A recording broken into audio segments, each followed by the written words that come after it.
We're going to explore this final week of our series, The Theology of the City, and we're going to explore what does it mean? What is the biblical concept of being a neighbor? It's kind of a Bible religious word or something like that, but it's also a word we use all the time in day-to-day life. What is the biblical concept of a neighbor? Especially, what are the unique challenges of being a Christian and a neighbor in the city, in the uniquely urban environment? And to kind of set the playing field here before we dive into the scriptures here, I want to show you a picture of a guy that you've probably never seen a picture of before. His name is Edward T. Hall, and he wears awesome hats and overcoats. First of all, let's just pay attention to that. Edward Hall, he was a professor. He taught at the University of Colorado and then at the Harvard Business School. And he was a cultural anthropologist or a sociologist, and he traveled around the world studying human cultures and various things. And basically what he's remembered for, he pioneered a whole field in studying different human cultures and specifically how different cultures view space in relationships between people. And the name that he gave this field was proxemics. Proxemics, which is as nerdy as it gets. I don't know, proxemics. I don't know if that puts you to sleep immediately or whatever. You probably never heard of this, but you actually have heard of it before. How many of you have heard the phrase personal space before? Like that, that guy's all up in my personal space or whatever. Like you're riding the bus and that was a violation of my personal space, right? You're familiar with this concept, personal space. You have the idea and even the phrase personal space in your head because of him. He coined the term, he coined this whole concept of personal space. And it's super interesting because he wanted to study the variations and how the idea of personal space is the same but also different in human cultures all around the world. And so he kind of through the years developed this drawing that's become somewhat famous. I don't know if you're into this kind of thing, but it's essentially the parameters of human personal space. And his basic thesis from going around the planet and studying all the way people of different cultures react is that there are essentially about 4 invisible boundary lines that every human has and is aware of unconsciously at all times. And the most basic kind of invisible boundary line is what he calls the boundary line around our intimate space, which is a foot to a foot and a half around us at any given time. If there was someone in that space who you don't want there, it's extremely disturbing, right? And you're very, very aware of that person in your intimate space. So right out the next level from that is what he calls personal space. It's intimate space. Personal space is anywhere from around a foot and a half and so on to about 3 to 4 feet out. So we're talking about here. So this is personal space. You may or may not have invited that person into your space. They're sitting there on the bus. But humans are always aware of who is in that space at any given moment. We are hyper aware of who is within that parameter of just a couple feet around us at all times. And you know this because if someone is in that space and you didn't know it, and then you find out, it's usually surprising to us because we're like, whoa, and that, you know what I'm saying? It's very, there's something going on there. It's a sense of space. Beyond that is what he called social space. And this is, we invite people into this space. This is where we're often comfortable with someone maybe I don't know personally. And so he calls this social space. And then beyond that, we're talking after 12 feet out is public space. And that's where all around walking around sidewalks and everything. And we are aware of, but not hyper aware of those in that space. And his basic point is that we are all very, very keenly aware of these invisible boundary lines at all times. And we work to maintain them, we work to preserve them, and we're very aware of when we pay attention to them when we're violated, right? He's all up in my personal space, right? And so you combine this with another set of ideas that he had, that this isn't just about my own space as I'm walking down the sidewalk and around my body. He believed that a culture's view of space was also reflected in its architecture or in the design of public space. And so there's a few things. First of all, the American, for the second half of the 20th century, after World War II and the invention of kind of the American suburban dream, there was a huge revolution going on, and this is when he was doing his work, with the concept of personal space. Because all of a sudden, the creation of the suburbs allowed vast vast expansion of our personal space. Right? And so homes can be a bit larger, the streets are wider, you have larger yards, you don't have to interact with your neighbors as much because you can just pull your car right into that, like garage and close the door. And you can have a much more isolated life experience. The stores are huge, the parking lots are huge, and you can just see it in the architecture. It was this expansion. And all of this was a reaction against the dense urban environment where your personal space is being violated all of the time, right? And so this, like, you're on mass transit, whatever, you're riding the bus, you're on the Max, or you're in an elevator. The elevator experience I'm talking about, right? And the unique culture of a full elevator. It's very strange. Nobody's talking. You know what I mean? And like everybody's looking down or something. It's super awkward. You guys know what I'm talking about? It's so weird, And it's like, but if anybody was to name it, say, isn't this strange all now? Oh, let's all have a laugh about it. Then that would be even more awkward, So that's strange. There you go. So urban environments tend to shrink our personal space. And this happens even in cultures too.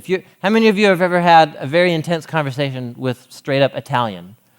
Right? They're just right there. You know what I mean? That's a cultural dynamic, a personal space. You go to Germany or whatever, and it's totally the opposite, right? It's personal space is much wider. So this varies from culture to culture. But urban environments, by definition, force us to shrink our personal space because your living spaces are smaller, the way that commuting takes place, this density of population.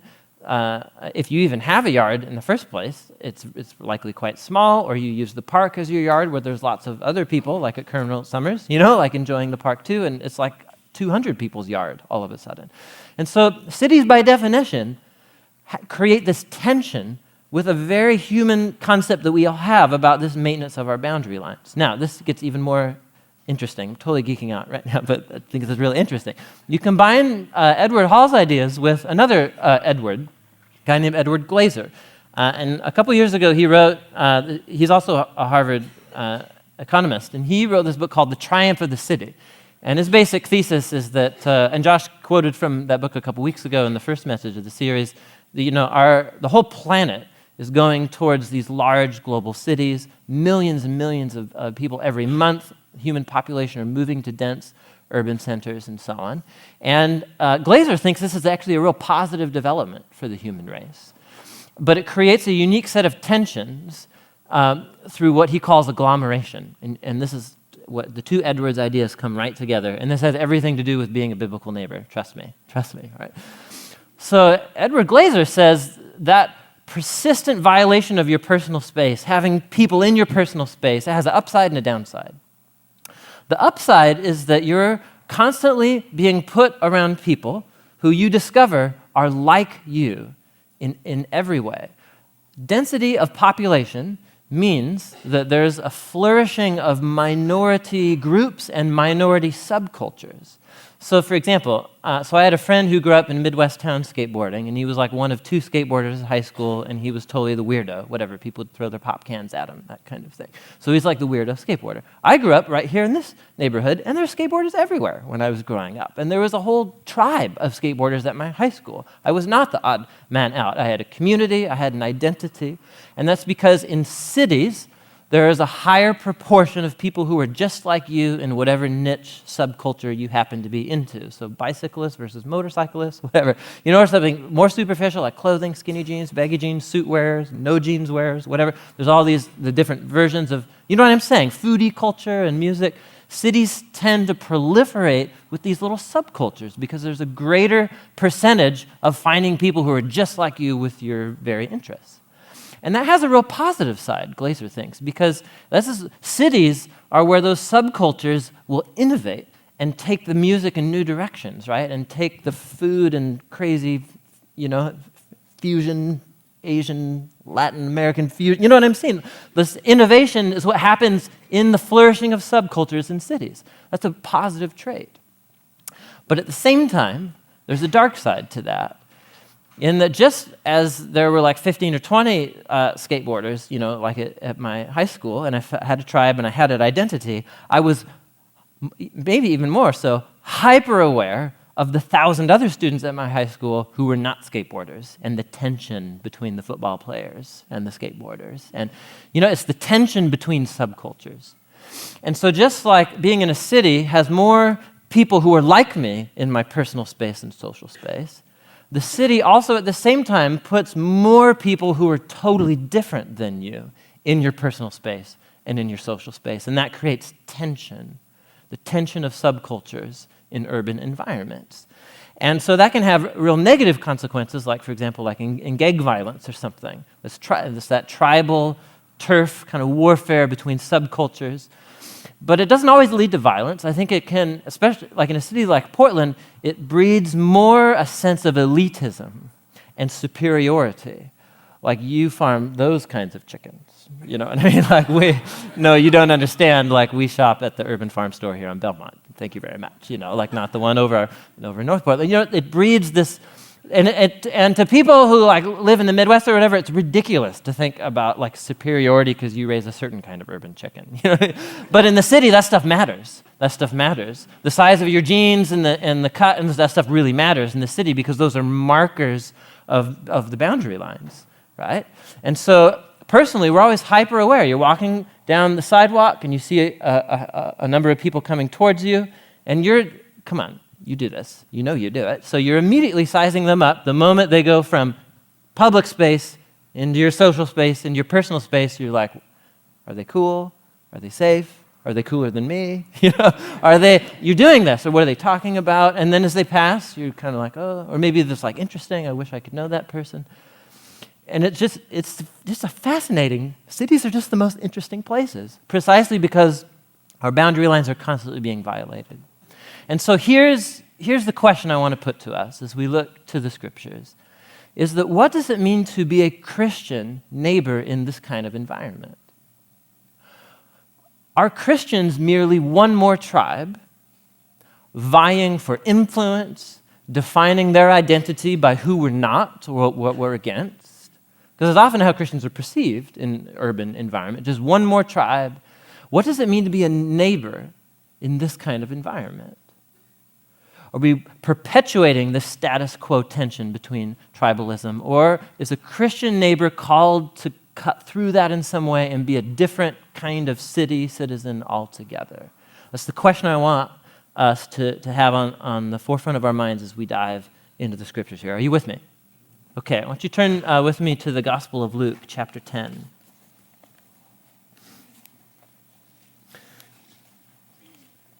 And this is one of the more well-known stories about Jesus and about loving your neighbor. And as I've been reflecting on it, reading it, and studying it, it's one of those things where you're like, I thought I really kind of understood this story, and then I looked at it a second, a third, and fourth time and realized, holy cow, I had no clue what was going on in this story. So there you go. This is the story where Jesus tells the parable of the Good Samaritan. Let's start in verse 25, chapter 10.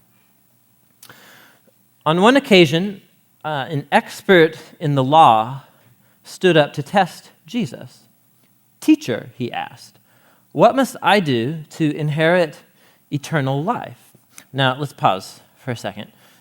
Sorry, I always do this. We get the story going, and then I force us to stop, so I apologize, but not really. So how many of you have a lawyer stood up to test him? Does anybody have lawyer in their translations? Yeah, a whole bunch of you. Okay, so an expert in the law or a lawyer. So what you need to do is get the concept of lawyer that we have, like in the legal profession and like in the judge and law courts and so on, and you just get that out of your mind completely. Get that out of your mind completely. That's not what law means here.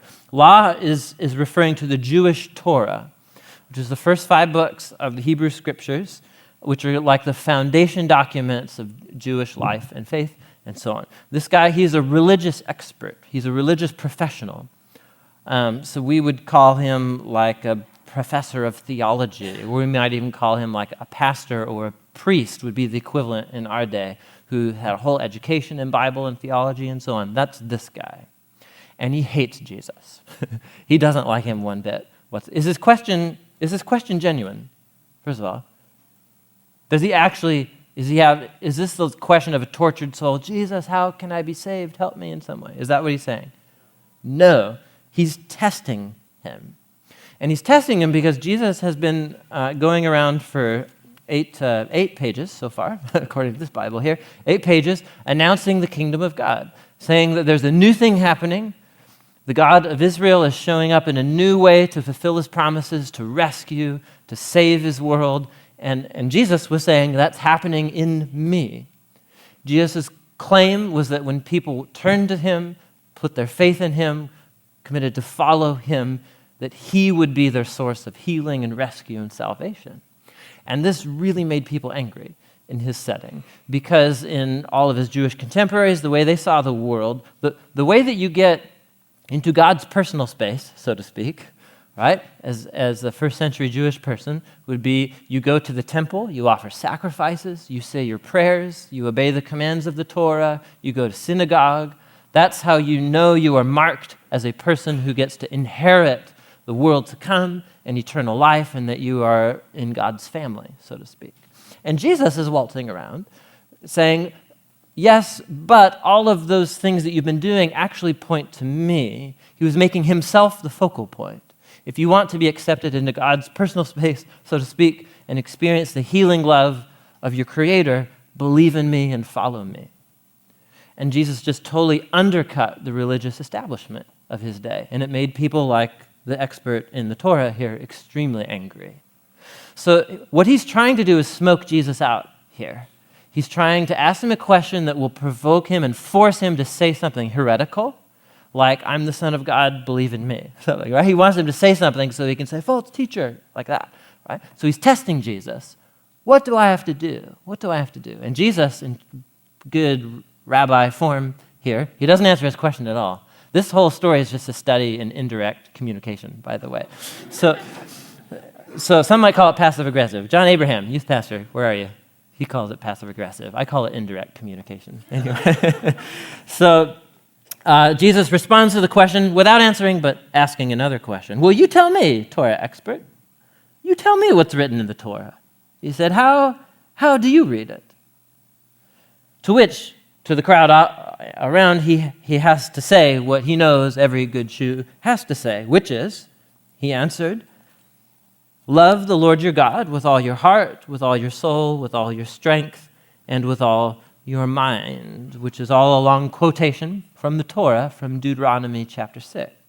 So love the Lord your God, and love your neighbor as yourself. That's another quote from the Torah, from Leviticus chapter 19.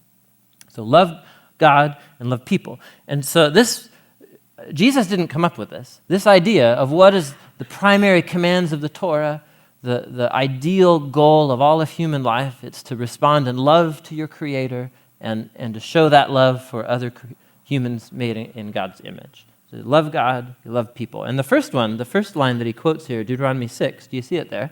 Love the Lord your God. So that was a prayer. It's a Jewish prayer that for well over 3,000 years, faithful Jews pray those very words 3 times a day, morning, afternoon, and in the evening. And so Jesus has got him to say the good Jewish confession right here. And what's Jesus' response? He just says, well, great, you've answered correctly. Do that, and you will live. Which, again, we just kind of read right over this here, but this is so brilliant what Jesus has done. This guy he's in a hostile, state of mind, and he's having this antagonistic encounter. Jesus, it's like kung fu. He turns the energy back on the guy, So he answers this question with another question, and then gets him to say the core confession, love God and love people, and Jesus is like, yeah, exactly. Do we disagree about anything here right now? Right? So this guy knows they disagree. This Torah expert knows in his bones they disagree. But Jesus has just made it appear to everyone as if they don't disagree about anything at all, right? We're just having a good Bible discussion here, right? And so you can just imagine he's fuming. He's fuming. What? So he wanted to justify himself. And so he asked Jesus, well, okay, sure, but who is my neighbor? And here's where you see where Jesus and this religious professional fundamentally have just different views of the whole world. And it all has to do with what does it mean to love and who is the recipient of my love, and who is my neighbor? Who is my neighbor? Now, a couple things here, just because love is one of the most useless words in the English language, I think. So we hear this concept of love, and in English, I've used this before. Some of you have heard me say this. So I can say in English, I can say, I love pizza. I can say, I love Star Wars, and I can say, I love my wife. And if that word means the same thing in each of those three sentences, I have issues, right? I have issues, right? And at least marriage issues. And so what an unhelpful word, because the same word can mean I just have a preference for, I really like and have good nostalgic memories of, and I've made a covenant lifetime commitment to, right? So there's really different meanings with one word. And what's even more unhelpful is that our English word love, the way we use that word, it's primarily in reference to a feeling or an emotion. So even the way we use the word love, we describe it as something that happens to you. So I fell in love, as if something overcame you. You're the passive recipient of something that happened to you. We fell in love with each other. I had no control. It just fell in love. And that emotion does take place, and we use the word love to talk about that. But then also, if love is just something, that a feeling that overcomes you, well, then of course that feeling can wear off, and you can fall out of love. And then what's the point of staying together? And so if that's your basic definition of love, then you're just setting yourself up for a world of unstable relationships. At least where love can't be the stability of the relationship, because love is just a feeling that you might happen to have or you might not happen to have. All of this is completely foreign to the Scriptures and foreign to Jesus' view of love. In the Scriptures, love is not a feeling. It's an action. And specifically, it's a choice that you make to act to seek the well-being of another person regardless of how they respond to me and regardless of what I get out of it. There's love in the Scriptures. It's action for the well-being of others regardless of what I get out of it, regardless of whether they like me or not, no strings attached. That's love in the Scriptures. And this is the basic calling of human to respond to our Creator in that way and to reflect that towards other humans made in God's image. And for Jesus, this is his fundamental vision of human purpose, is to love our Creator and to love other human beings. And the Torah expert just said, well, yes, I believe that too. But now you're beginning to see, he's hedging. He's hedging because he's really interested in Edward T. Hall's, even though he never met him. He's interested in those boundary lines, right? Because what he wants to know is, okay, all right, that's what I'm called to do as a human being, but who counts? Like who gets to be inside of my social space and in my personal space and my intimate space totally will be down to show love towards those people, because the people that I invite and want in those spaces are people who are like me. But what about those people? Right? What about that people from that tribe? Kind of not down with having to show love and loyalty towards it. You can see that's the assumption under his question. His point is, you can see his question, who is my neighbor? What it shows us is that he sees the world as two kinds of people. My neighbor and not my neighbor. Right? And that's it. Either neighbor or non-neighbor. There's two kinds of people. And Jesus just has a fundamentally different view of human beings. And instead of going into a lecture about it, instead of like laying into this guy about it in perfect form here, he tells a short story. And it's one of the most memorable stories in the history of literature, really. Let's read it in verse 30. In reply, Jesus says, there's this guy, and he was going down the road from Jerusalem to Jericho, and he was attacked by robbers. They stripped him of his clothes, they beat him, and went away, leaving him half dead. Now let's just pause real quick here, because Jesus' listeners, their imaginations are filling up with little scenes here, little pictorial scenes, because this was a very notorious and familiar place to his listeners, the road from Jerusalem to Jericho. Jerusalem's at a pretty high elevation for there. It's about 2,500 feet above sea level. Jericho is almost a 3,000-foot decline to a few hundred feet below sea level, down by the Dead Sea. And so it's this long decline through the hills, and the type of hills are kind of, I don't know, I'm a geek, so I like to show you this kind of stuff. But the way that the hills from Jerusalem to Jericho work themselves out, you can see exactly what he's talking about here. So on the upper left, you see it's kind of this flat land from Jerusalem through these initial hills. You can see the road there winding. This is one of a handful of roads. They're not that wide, like 10 to 12 feet wide. And then you have to descend into all those valleys and ravines. And here's a typical one right here along, they're called wadis, because the rainwater has etched away these paths deep in the hills over the millennia. And so these are these roads, and they're isolated. They're the perfect place for people who are going to mug or rob or jump people and so on, because if you have like an isolated person going down the road, you could totally like be on them, mug them, take all their stuff, leave them for dead, go back up the hills, and 2 turns up the road, no one can hear or see a thing. And so this was like the dangerous road. This was the dangerous passage. This is the place where you don't want to go at night or whatever. And so Jesus brings this to people's imagination, this dangerous place, and a story that's been told 100 times in their minds. A guy going on this road, he gets jumped, they leave him half dead. Let's keep reading. Now, a priest just happened to be going down that same road. And when he saw the man, he passed by on the other side. So to a Levite, when he came to the place and he saw him, he passed by on the other side. But then a Samaritan, and this is the point for Jewish readers, you like boo or something like that. Boo, the Samaritan, boo. As he traveled, he came upon where the man was, and when he saw him, and you're expecting him, oh, he passed by on their side too. No, different response. He had pity. He had compassion on the man. Now, good storytelling form, like 3 guys go into a bar. You know, this is a very typical kind of form of telling the short story here. And so he has a priest and a Levite who are religious professionals. And these are the colleagues. What priests and Levites, they worked in the temple, priests with animal sacrifices, Levites like were grounds and maintenance for the temple and so on. And in their off time, when they weren't on their rotation, they were to immerse themselves in the Torah. They're Torah experts. So instead of actually like getting in the Torah expert's face, he just tells a story about people who are associated to the Torah expert, right? So once again, passive-aggressive, indirect communication, whatever way you want to see it. So he mentions these 2 guys, right? This would be in our culture like saying a Catholic priest and a Christian pastor. But then he picks a 3rd figure who would be an extremely controversial suspect figure in their day. So Samaritans were like super distant, super removed, 1/8 Israelite. It was a group of people that split off from the Jerusalem Jews.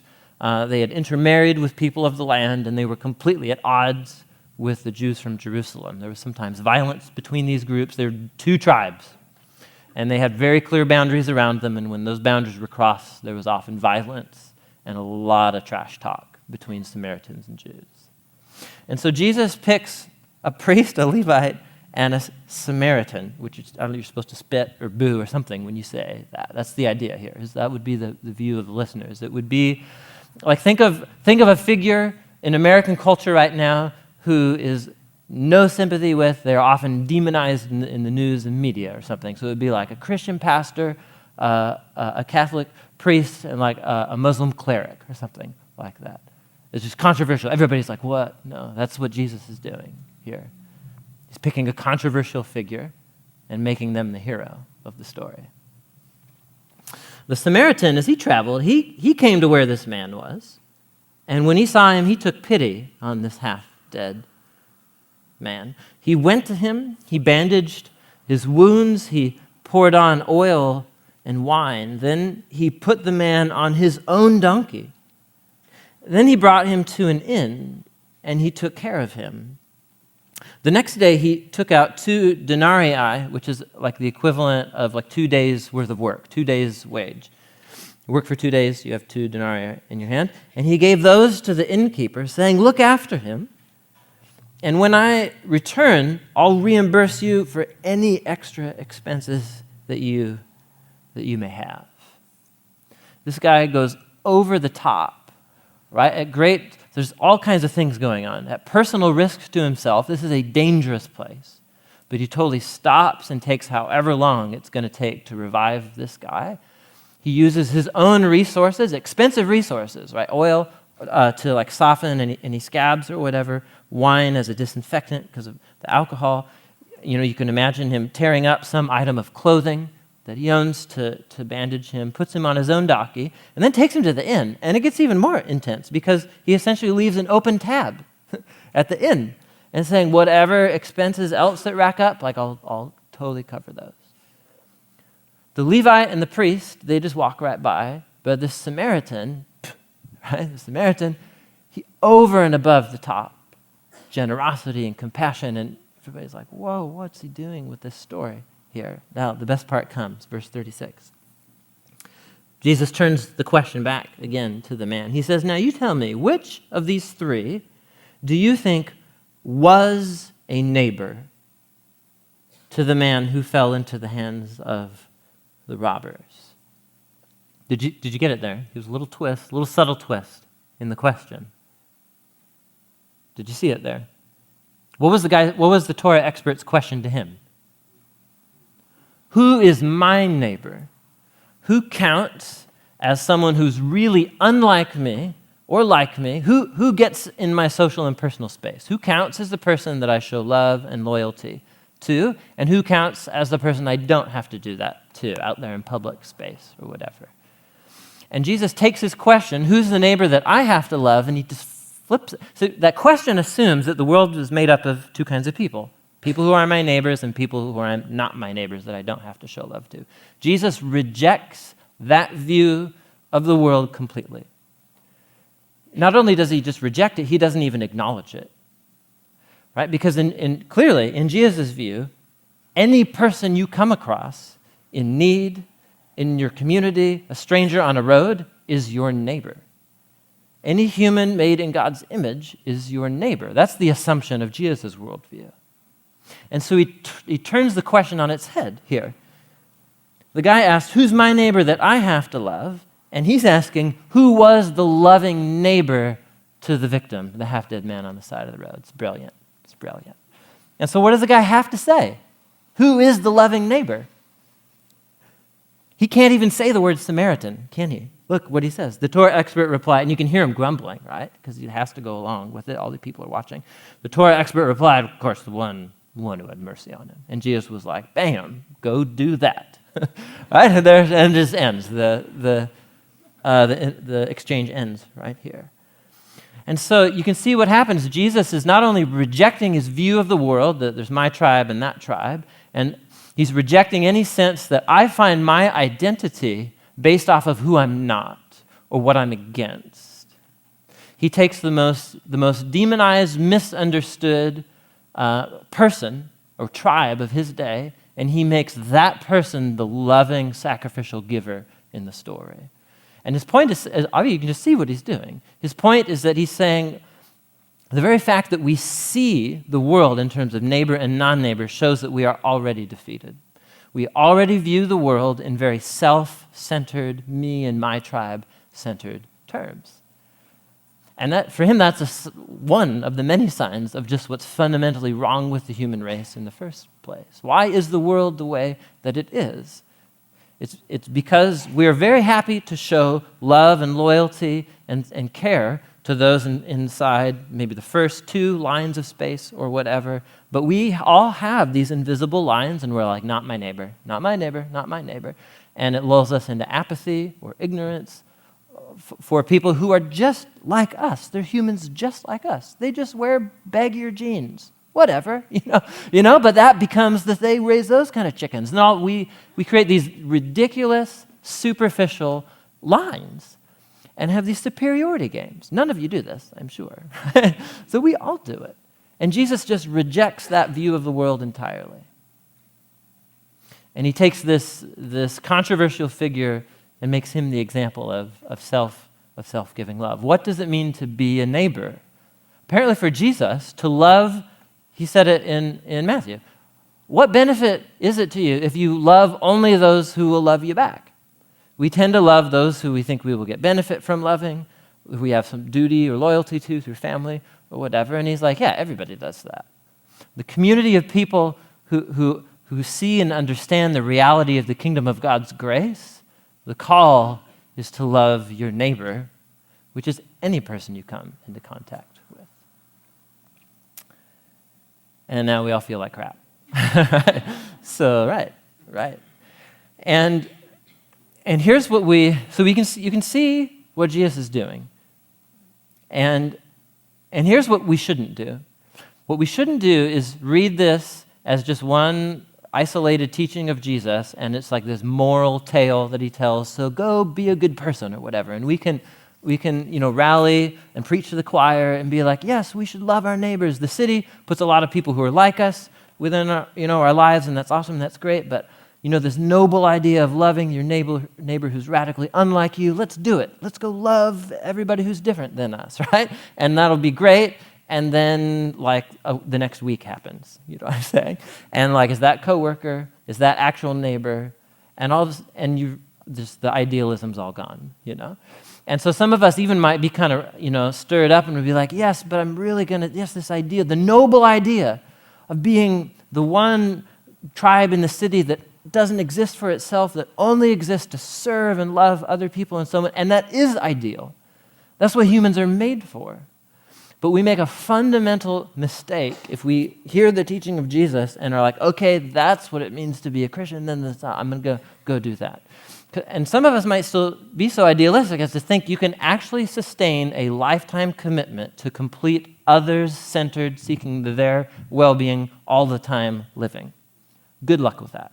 Good luck with that, And so if you're 21 and super ideal, not to bash on 21-year-olds, it's like most, like a whole bunch of the room, okay? What I'm saying is, I'm not 40 yet, but you turn 40, and there's just a lot of really disappointed people. You're disappointed in yourself for not being able to live up to the person that you dreamed of being in your 20s, but then you never become, right?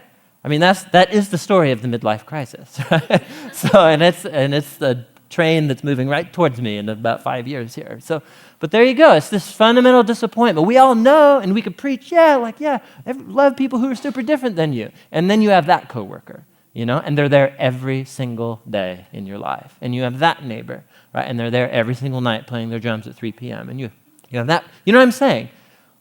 If the only fuel you're burning off of is the noble idea of loving my neighbor, give it 1 or 2, maybe 3 really difficult relationships in the next 5 years, and you'll be out of fuel completely, if that's all you're burning off of. Do you know what I'm saying? We are not as wonderful as we like to idealize ourselves as being. And so this is why the ridiculousness of creating those lines of my people and those people in the city. There's no such thing. It's like I was saying a couple weeks ago. We are all those people.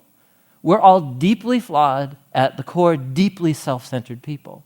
And the reason why we don't love those who are very different from us here in the city, it's not because we don't know that we should.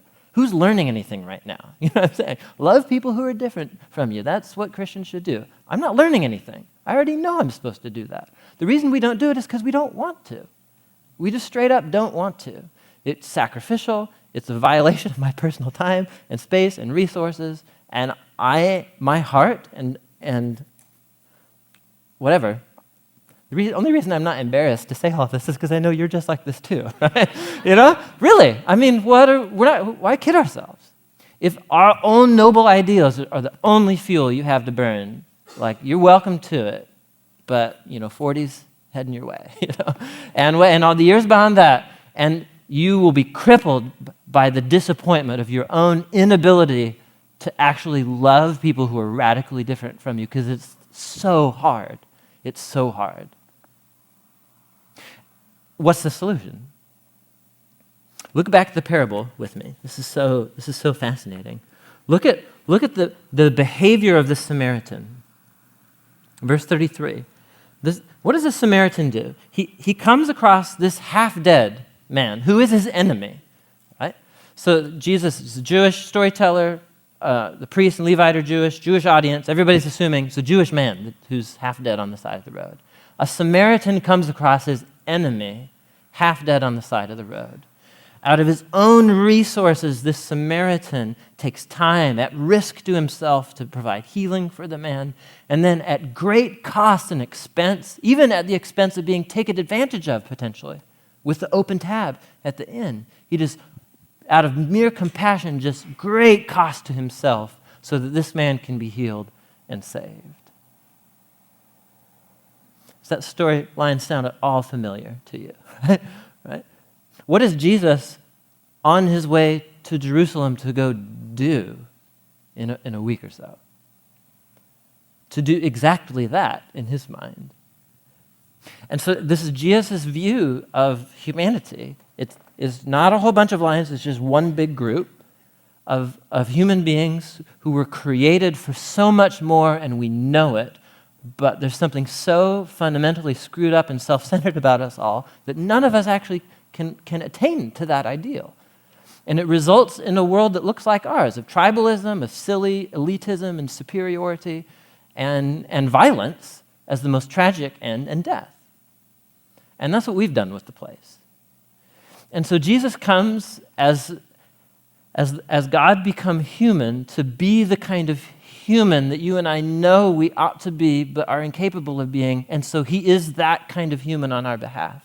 He's the completely other-centered person. He's the completely loving person who put other people and their needs, however like him or unlike him they were, all of the time. He lived like that in private and in public. And that's how everybody talked about him. That's how everybody knew about him. He's most famous for his acts of perpetual compassion and healing and generosity, especially for those who were unlike him. And so on the cross, the whole meaning of the cross is that in his life, he lives as the kind of human we're incapable of being, and on the cross, he actually absorbs into himself the pain and the sin and the mess that we have all made of this place through our self-centeredness and tribalism and violence and so on. And he absorbs it into himself and he conquers it with his love. And in his resurrection, he offers us a grace and a source of love and life that's stronger than the selfish human heart, and it's stronger than death. Can I get an amen? All right, this is the gospel. At great cost to himself, like the Samaritan, he gives of his own resources and even of his own life to do for us what we could never do for ourselves. And so if the fuel that you're burning on being a good neighbor and loving those who are unlike you in the city, if it's just your noble ideal, like go for it, you know? And it's not going to work. It's not going to work. And even the people who seem to attain the most noble ideals of like helping humanity or something, it's fascinating to study the lives of people who start nonprofits that have amazing ideals, but their personal lives are a wreck, right? And so there's so many stories like that. And so what the gospel does is actually it taps us into a source of power and of love to actually live that kind of life, because it's not us fundamentally doing it. It's Galatians 2:20. It's Christ living in me and showing his love through me, about which I can claim no credit. To show the love of Jesus to someone does the opposite of placing me on a pedestal, like I'm the Christian showing the city the love of Jesus. It's like, how ridiculous. What do you mean? I was half dead on the side of the road. That's what I was, and so were you. And so this is what it comes down to. It's like Christianity 101. It's like it's beginning every day on my knees with a confession. I'm selfish, I'm self-centered. I know that coworker's coming. Like, here we go. Those people that are very much unlike me are on my radar today. What kind of neighbor am I going to be? And you just get it out there. I don't want to be a loving neighbor. I don't want to love them. And the good news is that that's precisely when the shift takes place. And Jesus meets you in precisely that place. And if you're grounding yourself in the love of Jesus that he showed towards you on the cross, then all of a sudden, the place and the center that you're responding out of and that you're being a neighbor out of, it's not you. It's reflecting the love of Jesus that you have been shown. And in a sense, we're not necessarily learning anything right here, because we talk about this every single week. It's the gospel. It's the cross. It's our first pillar. But I think it's fundamentally impossible to be a loving neighbor who's others-centered more often than not without having the power and the love of Christ being the fuel that's motivating that kind of life. Because it's an inexhaustible source that you can always renew and turn back to day after day after day after day that will last long after your 40s if you live past your 40, right? That's the idea. And so, I mean, this is not theory, you know, what I encourage you to do for the time that remains, we all have those neighbors in our life, you know? Living in the city puts you around people who are like you, which can allow you to shield yourself from people who aren't like you. But eventually, living in the city, you're surrounded by people who are radically unlike you. And how I am to them is the definition of how I'm doing as a neighbor, as a Christian neighbor. And so you know who those people are in your life. It's that coworker, right? It's that roommate. It's that actual neighbor. It's that guy who hangs out at your park or whatever by your house. We have these people in our world that we can't stand. And how the kind of neighbor I am to them says a lot about me.